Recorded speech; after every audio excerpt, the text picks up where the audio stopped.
ओम नमः सुदेव्या। ओम नमः सुदेव्या। ओम नमः सुदेव्या।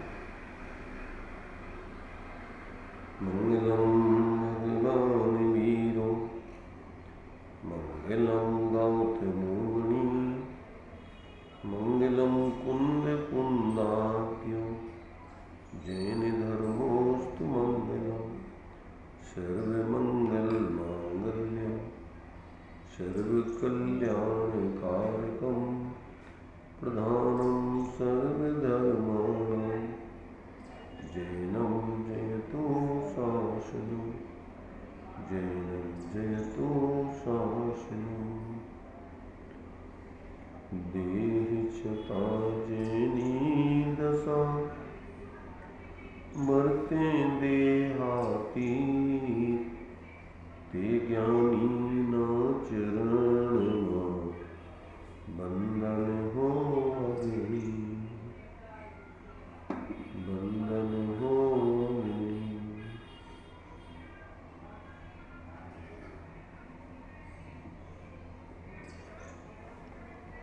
ये श्रीमद् राजचंद जी के वचनामृतों की चर्चा की चल रही है विराट संख्या नाम के ग्रंथ के माध्यम से।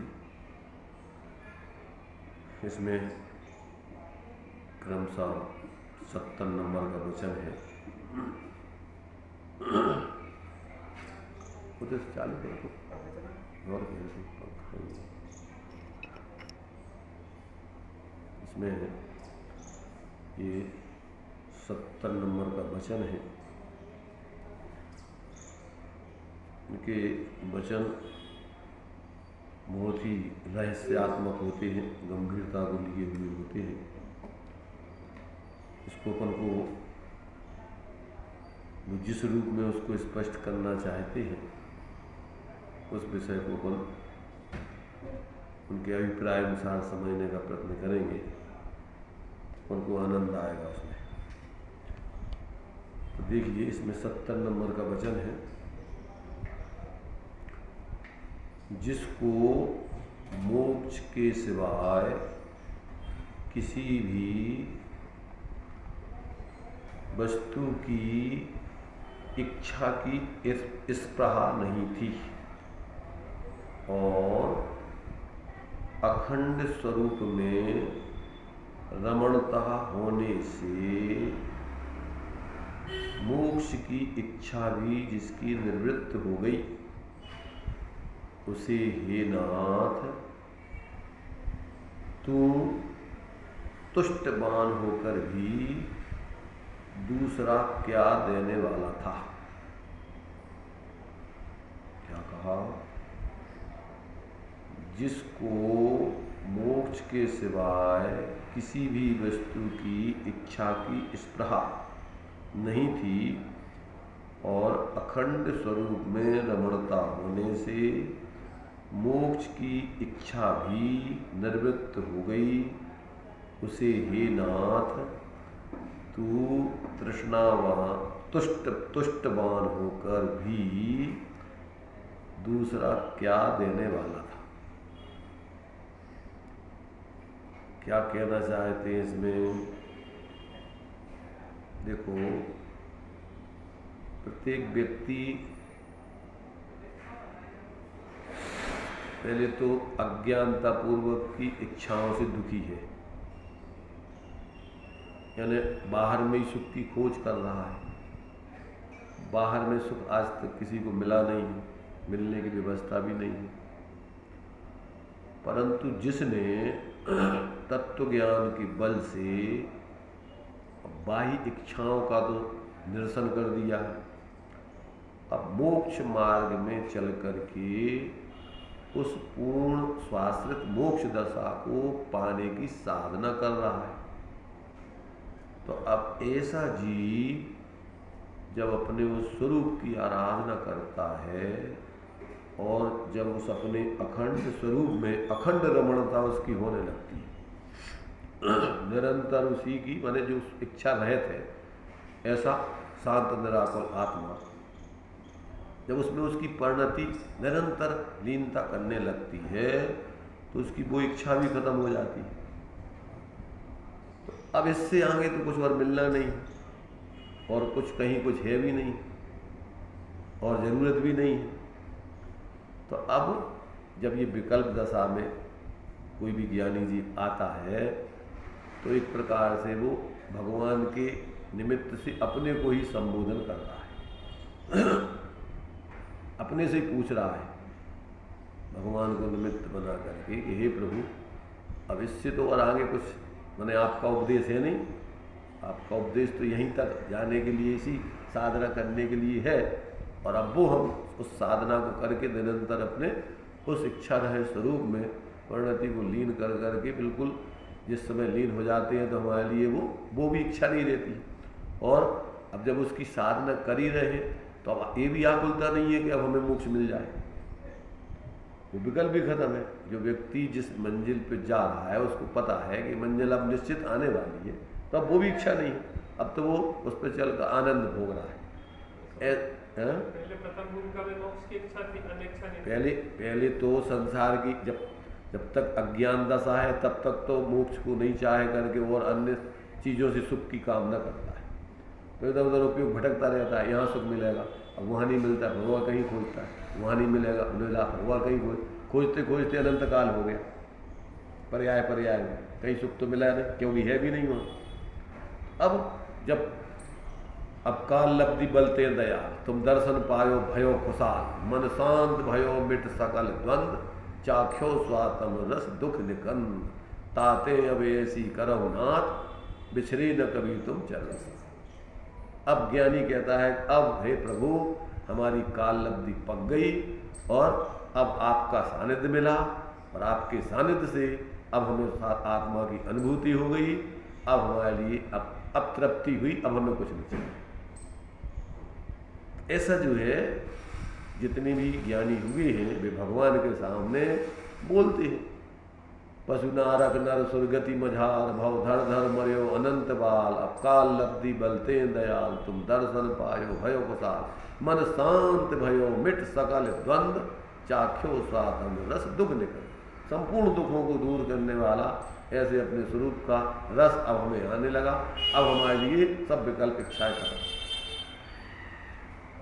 तो ये जो है जब प्रत्येक साधक सही मार्ग पर आकर और सही उस मंजिल का उसको आनंद आने लगता है, उसका रस आने लगता है उस पर चल करके, तो फिर उसके लिए अब संपूर्ण प्रकार के मन उसका शांत हो जाता है। क्योंकि मन जो है, मन का स्वरूप चंचल है, निरंतर इच्छा करते रहना है, विकल्प करते रहना है, और जब स्वरूप अनुभव होता है तो मन शांत हो जाता है। मन शांत भयो मिट सकल, अथवा अपन बोलते हैं कि जब निजातम अनुभव आवे तब और कछु न सुहावे, रस नीरस हो जात तत्क्षण, अक्ष विषय नहीं भावे, गोष्ठी कथा को तुहल बिगटे, पुदगल प्रीत नसावे, राग देश युग चपल पक्ष जुट, मन पक्षी मर जावे, जब निजातम अनुभव। ये मन ही सारे दुखों की जड़ है उसकी।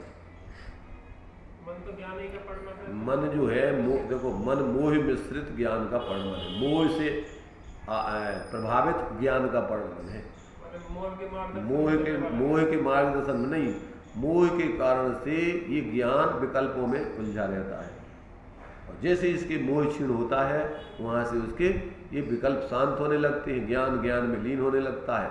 अतीन्द्रिय आनंद बस वही आत्मा का स्वरूप है, ज्ञानानुभूति रेव आत्मानुभूति। तो जब उसको एकमात्र ज्ञान की अनुभूति होने लगती है और ये सब विकल्प खत्म हो जाते हैं राग द्वेष मोह के, तब उसको जीवन में शांति आनंद निराश होता है, मन शांत।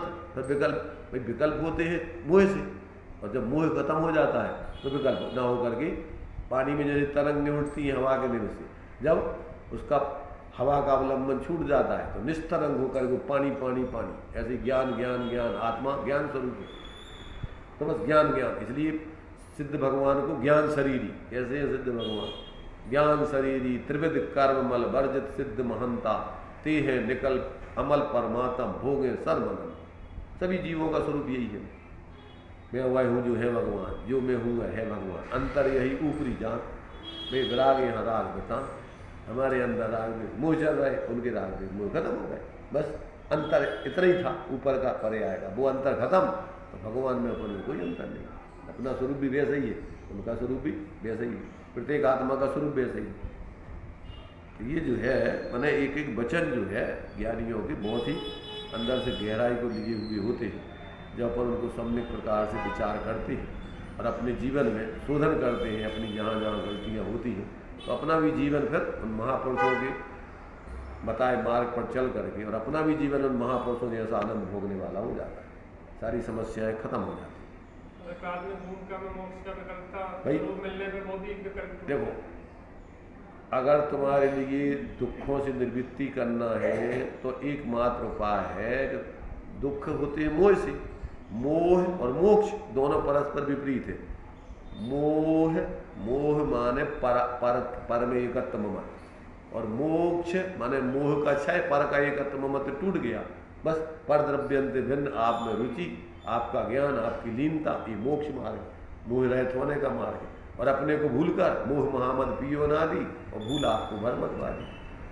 अपने को भूल के पर में मूर्छित होना, पर की तरफ लगे रहना, ये मोह है, ये संसार है। और पर से विरक्त होकर अपने स्वरूप में ही लीन हो जाना, इसका नाम मोक्ष है। तो थोड़ा बस इधर इधर 36 का आंकड़ा है, मोक्ष और मोह। मोह बाहर की तरफ ले जाता है और मोक्ष अंदर की तरफ जोड़ता है। तो ये जो है, जहाँ जीव को यदि मोक्ष की ये कामना, अपने अगर तुम्हारे लिए सुखी होना है तो जीव नरक को जानिए, उसी को पहचानिए अति प्रीति से। तो उसी को छेड़ाला काल ने पर द्रव्यंत भिन्न, आप में रुचि सम्यक वाला, आप रूप को जान पाओ सम्यक ज्ञान कला, आप रूप में लीन रहे तक सम्यक चारस हुई। ये परमार्थ से मोक्ष का सुखी होने का मार्ग है। अब जितना व्यवहार है, अब व्यवहार मोक्ष मग सुनिए, हेतु नियत का हो, जो ऐसे अपने मोह रहित होने के होकर स्वरूप में जोड़ने के लिए अपन को कारण बने, ऐसा सारा व्यवहार परिवर्तन, वो सब तुम्हारे लिए योग है, वो कल्याणकारी। और जो तुम्हारे लिए बाहर से हटाकर स्वरूप की तरफ प्रवृत्ति नहीं कराए, वो जो भी व्यवहार है वो तुम्हारे लिए कल्याणकारी नहीं है, संसार में उलझाने वाला है। तो ये जो है, ये 70 नंबर के वचन में जो है उन्होंने यही बात भगवान को निमित्त बना करके अपने को संबोधन कर रहे हैं कि जिसको अब क्या रह गया है, संसार की तो इच्छा खत्म, जिसको मोक्ष के सिवाय किसी भी वस्तु की इच्छा की स्पृहा नहीं थी और अखंड स्वरूप में रमणता होने से अब मोक्ष की भी इच्छा भी निर्वृत्त हो गई है। उसे हे प्रभु, हे नाथ, अब तू तुष्ट होकर के, तुष्टमान होकर के, मैंने अपने को मैंने बोल रहा है कि भगवान अगर प्रसन्न हो जाए, दूसरे लोग मानते हैं कि भगवान प्रसन्न हो जाएंगे तो हमारे लिए क्या दे देंगे, कि सुखी कर देंगे। तो कहते अब जो आपने मार्ग बताया उस पर चल के हमने वो स्थिति पा ली, तो अब इससे ज़्यादा तो हमारे लिए कुछ आपसे मैंने आपने मार्ग बताया नहीं सुखी होने का, और कहीं सुख है भी नहीं। इसलिए प्रभु आपने जो कुछ जितना मैंने सुख का स्वरूप बताया, अब हमारे लिए सब प्रकार से संतुष्टि है, तृप्ति है, अब हमारे लिए कोई इच्छा नहीं। इस पर रहित होकर के हम अब मात्र सहज जीवन जी रहे, आनंदमय जीवन जी रहे। जब तक अज्ञान की दशा है, जब तक आप मोह में हैं, तो बाहर के पर पदार्थों में मानते हैं कि इनमें सुख है, और जब उससे पलटकर हम आप अपने आप में आए तो मोह हमारा समाप्त हुआ, लगा कि नहीं फिर हमें मोक्ष ही है, तो उसकी इच्छा होती है। जब उससे भी ऊपर उठ गए, एक कदम आगे, तो फिर हम उस स्थान पर पहुंचना या मोक्ष की इच्छा हमारी समाप्त हो गई, क्योंकि हम तो अब उस में हैं कि अब हमारे को अपने आप में कोई इच्छा ही नहीं है, क्योंकि हम उसके इतने निकट आ गए उस अवस्था के। ठीक है, अब हमें हैं अपने आप में, वो हमें मार्ग मिल गया, खत्म बात। अब वो मिलेगा बाद में, लेकिन हमारी इच्छा का नाश तो, मोह का नाश तो हो ही गया, क्योंकि वो तो जब मिलेगा बाद में मिलेगा। 71 नंबर का वचन है, एक लाइन का, सवा लाइन का है। दुर्लभ मनुष्यपना भी पूर्व में अनंत बार प्राप्त हुआ तो भी सफलपना नहीं हुआ। ये एक प्रकार से सभी जीवों के लिए संबोधन है कि देखो भाई, ये मनुष्यपना अपन को कोई नया नहीं मिला है, अपन अनादि काल से हैं और सामान्य रूप से सब जीव अनंत पंच परावर्तन कर चुकते हैं। परंतु कभी भी उसने क्या नहीं किया, इस मनुष्यपने में आकर के और उस पंच परावर्तन को अभाव करने का पुरुषार्थ जागृत नहीं किया है। जिस पर्याय में जाता है उस पर्याय में संतुष्ट होगा, उसी पर्याय की व्यवस्थाओं में लगकर जीवन पूरा कर देता है। तो कहते हैं अपन को ये कोई तुम सोच रहे हो कि अब इस मनुष्य पर्याय में आकर हम कोई और नया कोई कार्य कर लेंगे संसार में, तो कहते भैया कछु तुम नए नहीं हो, पहले अनंत बार मनुष्य बन गए और सब काम जो संसार के हैं कोई काम बाकी नहीं रहा है, एक काम बाकी रहा है, तुमने वो नहीं किया। अब इस मनुष्य पर्याय में तो वो कार्य करने लायक है, इसमें और कोई दम नहीं है जो तुम कर रहे हो। इसलिए दुर्लभ माने चूंकि मोक्ष की सिद्धि मनुष्य पर्याय में ही होती, अन्य और गति में तो होती नहीं है। तो अब इस पर्याय में आकर तुम और किसी प्रकार की ऊहा कोई मतलब हो कि हम और कछु कर ले, ये तो तुमने सब अनंत बार कर लिए, परंतु जो कार्य करना था वो रह गया।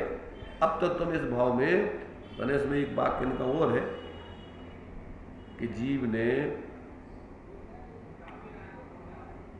इस शरीर के हेतु अनंत बार इस आत्मा को लगाया। अब एक बार इस शरीर को आत्मा के हित में लगाओ तो तुम्हारा कल्याण होगा। अभी तक तो इस शरीर की खातिर आत्मा को अनंत बार तुमने गला दिया, पर्याय में भटकते रहे और शरीर की व्यवस्थाएं बनाने में जिंदगी व्यतीत कर दी। और शरीर की व्यवस्था तो बनने का सवाल ही नहीं, आयु प्रमाण रहना है, उदय प्रमाण व्यवस्था है, तुम कुछ भी करते रहो और उससे कुछ हो रहा भी नहीं है। इसलिए यहाँ कि भैया अब इस मनुष्य पर्याय में आकर कोई अपूर्व कार्य करो। पूर्व में तुमने मनुष्य बन करके लौकिक कार्य तो अनंत बार कर लिए, उनसे कुछ भी प्रयोजन नहीं सदा, पर अब इस मनुष्य पर्याय में तुम जो कार्य अपने आत्मा के हित का है वो कार्य करो तो मानव जीवन की सफलता है। अन्यथा मानव जीवन को फिर बर्बाद करके चले जाओगे, 2 कौड़ी की कीमत नहीं है इसकी। अनंतों बार मानव बन गए, अनंतों बार सारे काम कर लिए जो बाहर के हैं, और जो काम करने का था वो काम छूट गया है। इसलिए इस संबोधन है कि भैया अब जागृत हो, अब इसको सफल करो, बर्बाद मत करो। तुमने अनंत मनुष्य जीवन बर्बाद कर दिए, अब ये बर्बाद करने के माने लिए नहीं मिला है, इसको तुम वास्तव में आत्महित की लगा करके उस मानव जीवन की सफलता करके और फिर वास्तव में अपने आत्मा का हित करके जाओ यहाँ से, तब ये मानव जीवन वास्तव में तुम्हारा सफल करना है। 72 नंबर का एक वचन है फिर, भुजाओं से जो स्वयंभू रमण समुद्र तिर गया, तिरता है और तिरेगा, उस सत्पुरुष को निष्काम भक्ति से त्रिकाल नमस्कार हो, नमस्कार हो, नमस्कार। क्या कहा? सबसे अंतिम समुद्र है स्वयंभू रमण समुद्र, जो असंख्य द्वीप और समुद्रों से 1 लाख योजन अधिक बड़ा है। तो यहाँ वो अनेक प्रकार से वो तो दृष्टांत के रूप में लिया है, उसके ऊपर उपमा दी गई है उसकी। काय के लिए? मिथ्यात्व को नाश करने वाले को मानो उसने स्वयंभू रमण समुद्र पर विजय प्राप्त कर ली। जैसे कोई भुजाओं से वो इस विशाल स्वयंभू रमण समुद्र को पार कर ले, तो जैसे वो व्यक्ति महान माना जाता है, ऐसे ही जिसने मिथ्यात्व के साथ रहने वाली अनंतानुबंधी कसाय की अनंत इच्छाओं को अपने उस एकत्व व्यक्त स्वरूप के बल से जीत लिया है, जीत चुके हैं, जीत रहे हैं और जीतेंगे। तीनों काल के जीवों की बात है। अपन बोलते ना, नमो लोए सभ्य साहुरम, नमो लोए सब अर्यंताणम, नमो लोए सभ्य सिद्धाणम, नमो लोए सभ्य आयरियाणम, नमो लोए सब उपाध्यायाणम, नमो लोए सभ्य साहु। तो सब माने होता है सभी द्रव्य से, क्षेत्र से, काल से, भाव से। सब ये अकेले साधुओं में जो लगाया गया है वो अंत दीपक है, सभी परमेष्टियों में लगा है कि लोक के त्रिकालवर्ती जितने भी सिद्ध हो गए हैं, अरहंत हुए हैं, हो रहे हैं, होंगे, आचार्य उपाध्याय साधु भी हो चुके हैं, हो रहे हैं, होंगे, उन सभी के लिए कहते हैं बारंबार हम नमस्कार करते हैं। क्यों? बंदे तद्गुण लब्धे, उन्होंने जो कार्य बहुत ही पुरुषार्थपूर्वक कोई अलोक माने कोई विशेष पुरुष ही कर पाते हैं, सामान्य लोग नहीं कर पाते हैं, उस कार्य को करके अपने जीवन को सफल बनाया। ऐसे उन महापुरुषों को हमारा पहले जो हो चुके, वर्तमान में हो रहे हैं, भविष्य में होंगे, सभी को सभी काल के सबके लिए मेरा बारंबार नमस्कार। ऐसा जो है ये बात यहाँ उन्होंने सिद्ध की है कि भुजाओं से जो स्वयंभू रमण समुद्र तिरता है, तिरेगा, उस सत्पुरुष को निष्काम भक्ति से त्रिकाल नमस्कार। इस संसार समुद्र को स्वयंभू रमण समुद्र की उपमा दी है। तो जिन जीवों ने इस अनंत संसार का जो अनादिकाल से चल रहा था, अपने मति सुतक ज्ञान की दो भुजाएं कौन सी हैं आत्मा की, मति सुतक ज्ञान के बल से तत्व निर्णय करके अपने स्वरूप आराधना करके संपूर्ण मोह को पराजित किया। मोक्ष मार्ग में देखो मति सुतक ज्ञान ही प्रयोजनभूत है। अवधि ज्ञान, मनःपर्य ज्ञान तो सबको होता भी नहीं है और उससे अपना मोक्ष मार्ग चलता भी नहीं। मोक्ष मार्ग की सिद्धि होती है मति सुतक ज्ञान से। तो ये दो भुजाएं सभी जीवों के पास, छद्मस्तों के पास रहती ही है। मति सुतक ज्ञान के बिना कोई जीव नहीं होता है। और संगी पंचेंद्रीय पर्याय में जिनको ये ज्ञान मिले हैं, इस ज्ञान से वो भगवान जनेन्द्र के आगम का सेवन करके अपनी बुद्धि से फिर निर्णय करके, प्रमाण नय से वस्तु स्वरूप का निर्णय करके, अन्य ज्ञानियों के उपदेश आदि को सुनकर और फिर तत्व का निर्णय करके, भेद विज्ञान करके, स्वरूप अनुभव करके जो मोह पर विजय प्राप्त करके इस चतुर्दशी संसार का अभाव कर लेते हैं। मानो वे इस अनंत स्वयंभू लवण समुद्र जैसे अनंत संसार को विजय प्राप्त करके, और वास्तव में उन्होंने बहुत वीरता का कार्य किया है।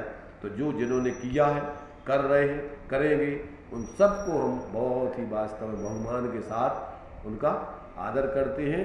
क्योंकि हम भी जो है इस प्रकार की सामर्थ्य को, इस प्रकार के बल को चाह करके हम भी उस प्रकार की स्थिति को पाना चाहते हैं। ऐसा जो है 72 नंबर का जो है वाक्य इस बात का ये अपन को संदेश देता है कि वास्तव में जो इस प्रकार का कार्य करने वाले हुए हैं, हो रहे हैं, होंगे, वो ही अपने लिए आदर्श मान करके, उनको ही आदर्श मानकर और अपन भी उनके मार्ग पर चलकर ये कार्य करें। इसी में वास्तव में अपने जीवन की सफलता सार्थकता है। 73 नंबर का वचन है तो ये वचन देखो, जैसे आचार्यों के तो सूत्र या गाथाएं बहुत छोटी छोटी होती हैं, छोटी छोटी गाथाएं, पर उनमें सार इतना रहता है, मर्म इतना होता है कि उन एक एक वचनों का अगर चिंतन मनन करते रहो तो सारी द्वादशांग निर्वाणी उसमें गर्भित हो जाएगी। तो 73 नंबर का वचन है एक,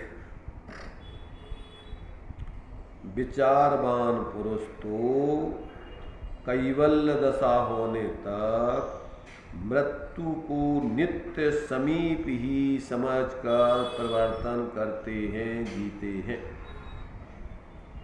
क्या कहा?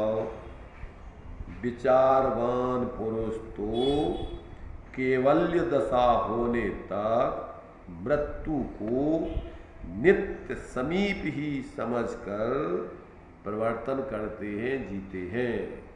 अर्थात नीति में एक वचन आता है ऐसा कि संसार के कार्य तो ऐसे करो कि अपन को लाखों वर्षों तक जीना है अभी। और अज्ञानी जीव उल्टा सोचता है, वो सोचता है आज करंते काल कर, काल करंते परसों, और इतनी जल्दी क्या पड़ी है, अभी पड़ी है बस। वो तो ये सोचता है कि भैया ठीक है, कल्याण का कार्य है, कभी भी कर लेंगे, अभी क्या इतनी जल्दी है, अभी तो अपनी छोटी उम्र है। तो उसका तो उल्टा है। परंतु ज्ञानी कहते हैं काल करंते आज कर, आज करंते अब, और पल में प्रलय होएगी, बहुरी करेगा कब। एक क्षण का भरोसा नहीं है, मृत्यु सिर पे तुम्हारी मड़रा रही है, किस समय तुम्हारा जो है यहाँ से जाना हो जाए।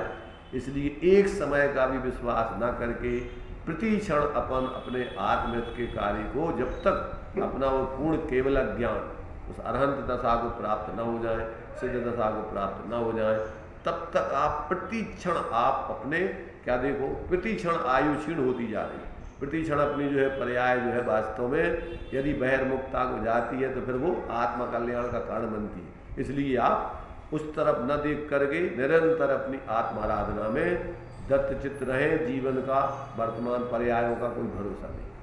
इसलिए यहाँ पर जो विचारवान पुरुष हैं, समझदार पुरुष हैं, ज्ञानी पुरुष हैं, वे तो जब तक अपन को पूर्ण लक्ष्य की प्राप्ति नहीं हो जाती है, अप्रमत्त दशा में रह करके अपनी मंजिल की तरफ निरंतर कदम बढ़ाते रहते हैं। कहीं वो प्रमाद में आकर के विश्राम नहीं करते, अन्यथा उनकी वैसी दशा होती है कि जैसे वो कछुए खरगोश की दौड़ थी।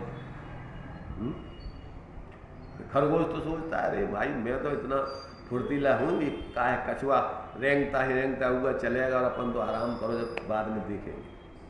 परंतु वो पेड़ के नीचे विश्राम करने लगता है, नींद लग जाती है, और कछुआ धीरे धीरे मंजिल में पहुँच जाता है और ये यहीं सोता रहता है। इसलिए जो पीछे रह करके चलने वाले हैं वे कभी नहीं पहुँच पाते। जो सोचते हैं कि भैया नहीं, अपन को किसी प्रकार एक क्षण का भी यहाँ अपन को प्रमाद नहीं करना चाहिए, क्योंकि भरोसा नहीं आगे क्या स्थिति बनेगी।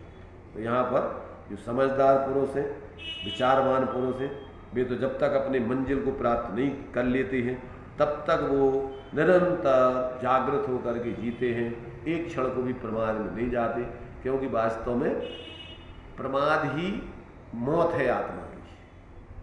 मैंने एक प्रकार से भाव मरण जो अपन बोलते हैं, भाव मरण और भाव जन्म सदियों से करते आए, जहाँ अपन स्वरूप की तरफ असावधान हुए तो वहीं समझ लो कि तुम्हारी आत्मा का हित होना चाहिए।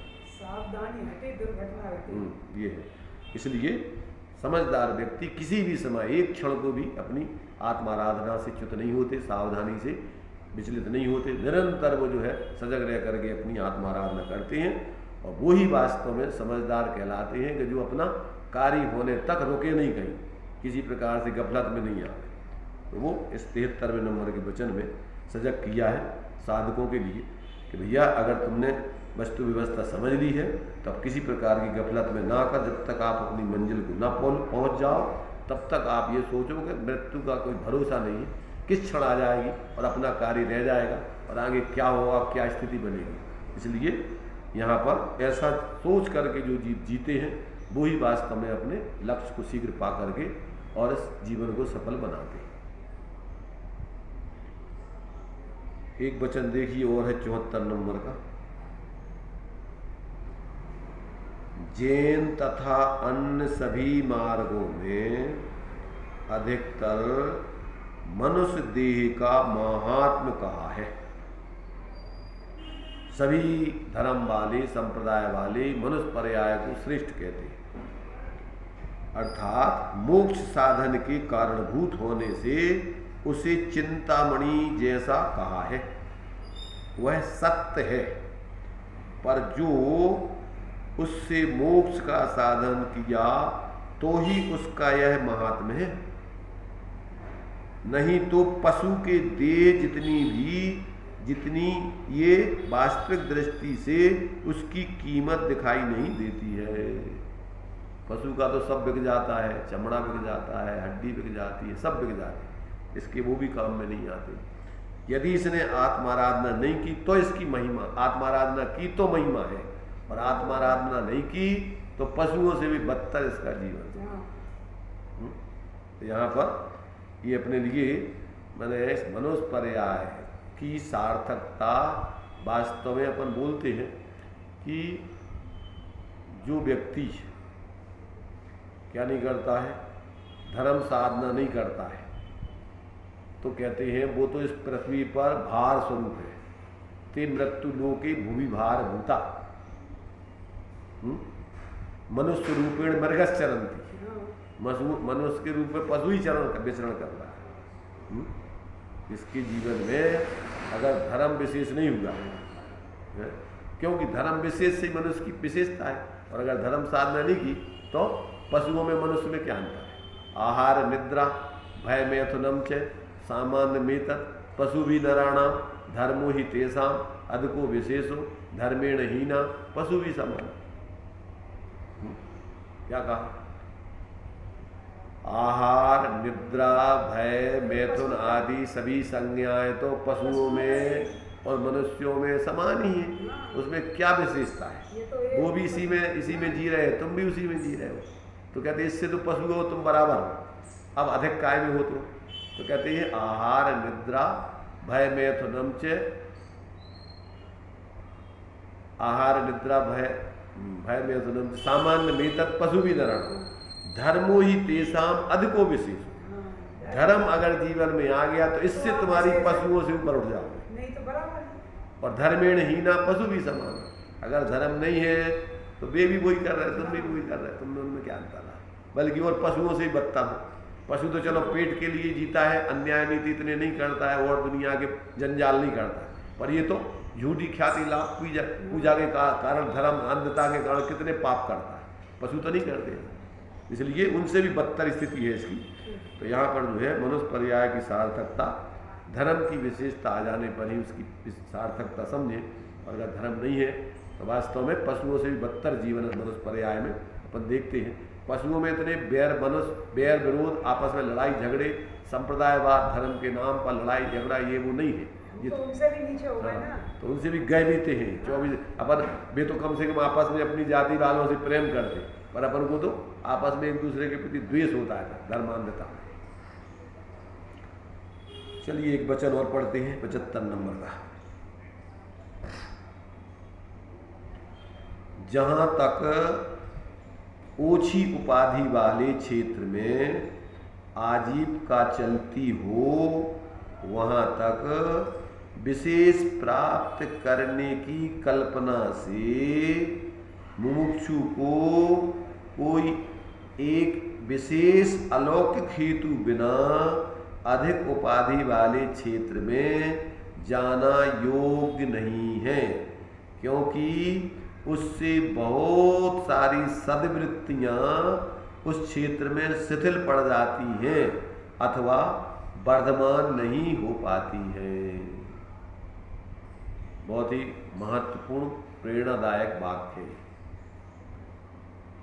एक एक वचन विचार करने लायक है। जहां तक ओछी उपाधि वाले क्षेत्र में आजीविका चलती हो, वहां तक विशेष प्राप्त करने की कल्पना से मुमुक्षु को कोई एक विशेष अलौकिक हेतु बिना अधिक उपाधि वाले क्षेत्र में जाना योग्य नहीं है। एक बात धर्म क्षेत्र में भी आ जाएगा क्या? अधिक उपाधि जहाँ हो वहाँ पे से धर्मात्माओं को जाना नहीं चाहिए। उन्हीं के लिए तो लिखा जा रहा है। किसको लिखा जा रहा है? धर्मात्मा को। लौकिक क्षेत्र का भी आ जाएगा, सब क्षेत्र आ जाएंगे इसमें। देखो उसका पूरा अर्थ अपन पढ़ो, समझो।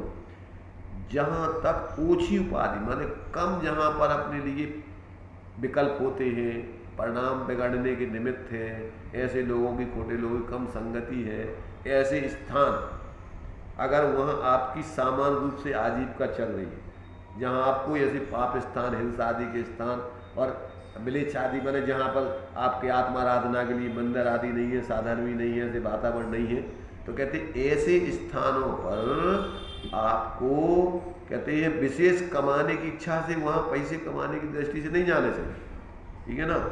तो वहाँ तक विशेष प्राप्त करने की कल्पना से क्या नहीं जाना चाहिए, पर एक उसमें शर्त लगाई, कल्पना से मुमुक्षु को कोई एक विशेष अलौकिक हेतु बिना अधिक उपाधि वाले क्षेत्र में जाना योग्य नहीं है। तो यहाँ कह रहे हैं कि कोई अलौकिक हेतु के बिना, अलौकिक हेतु को मतलब कदाचित वहाँ आपको कोई आत्महित की दृष्टि से विशेष लाभ मिलने की स्थिति बन रही है और मजबूरी में आपको इस स्थान पर जाना हो, तो वहाँ जा करके भी वहाँ उलझना नहीं।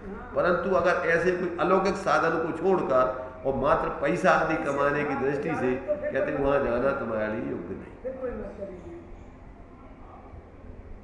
अब यहाँ पे जैसे कम उपाधि वाले अपनी तरफ से विचार करें, कम उपाधि वाले स्थान पे है और जहाँ भीड़ भाड़ हो, ज़्यादा उपाधि वाले, तो वो तो सब पे लगा लो ना, वो तो क्या कहने के लिए, हर क्षेत्र में लगा लो।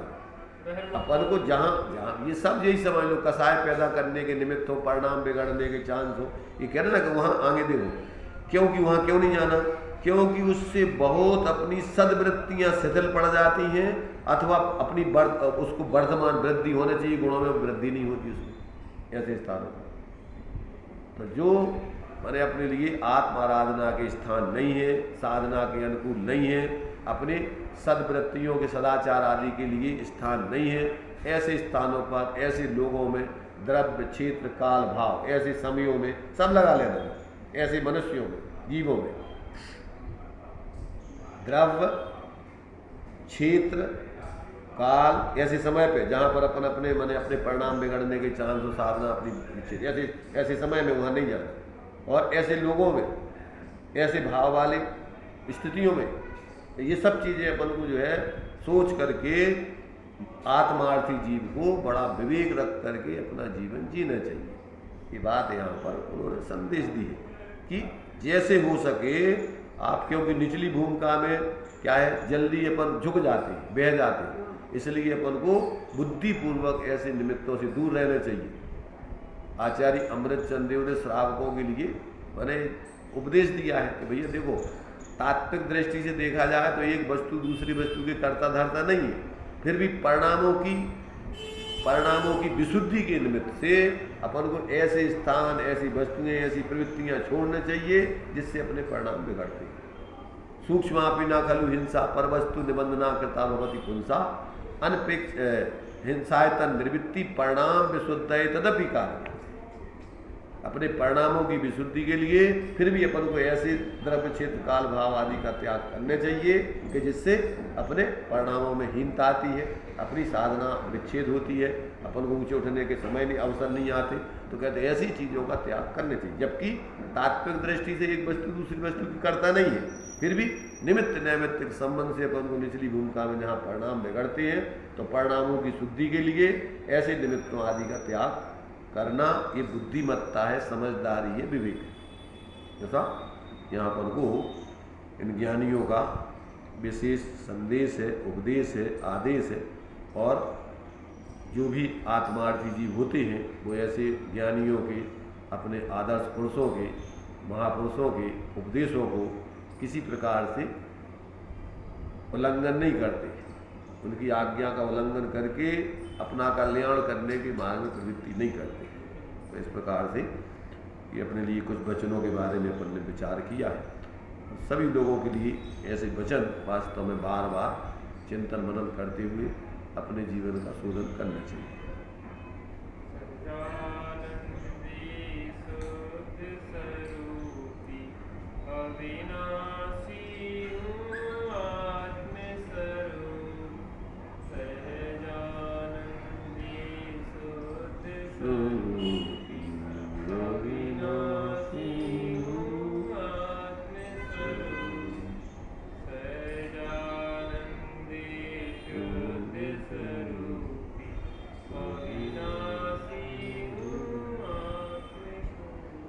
मिथ्यातम नाश को ज्ञान के प्रकाश वे, आपका पर भास वेखो भानु शिव खानी, जहाँ तहाँ तार वेखो पार के उतार वे, सुख में स्तार वेखो यही जिन वाणी। या वाणी के ज्ञान ते सूझे नो कानो, सो वाणी मस्तक नमो सदा देत हूँ।